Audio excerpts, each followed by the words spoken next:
అండి నమస్తే, ప్రకాష్ ఎంటర్ప్రైజ్ కొత్త ఐటమ్ ఒకటి తీసుకొచ్చి చూడండి. బెనారస్ ఫ్యాన్సీ ఐటమ్, చాలా డిఫరెంట్గా ఉంటుంది. ఐటమ్ కట్ వర్క్ బార్డర్ వస్తుంది. ఒకసారి శారీ ఓపెన్ చేస్తా చూడండి.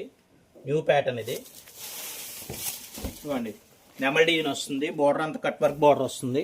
ఒకసారి బార్డర్స్ ఎలా చూపించమ్మా, బాడీ డిజైన్ చూపించు. ఇవ్వండి, దాంట్లో కలర్స్ ఇది. ఇవ్వండి కలర్స్ చాలా బాగుంటాయి. షేడ్స్ అయ్యి లైట్ వస్తాయి, డార్క్ వస్తాయి. చాలా బాగుంటుంది ఐటమ్. ఇవ్వండి, దాంట్లో నీకు వేరే డిజైన్ వస్తుంది, ఫ్లవర్ డిజైన్. ఈ డిజైన్ కూడా ఒకసారి దగ్గర చూపించమ్మా. ఇదిగోండి, చాలా బాగుంటుంది ప్యాటర్న్ ఇది. కట్ వర్క్ బార్డర్, శారీ మొత్తం స్టోను, చాలా బాగుంటుందండి ఐటమ్. ఒకసారి శారీ ఓపెన్ చేస్తున్నా చూడండి. ఇదిగోండి, బాడీలో డిజైన్ కూడా చాలా బాగుంటుంది. ఇదిగోండి,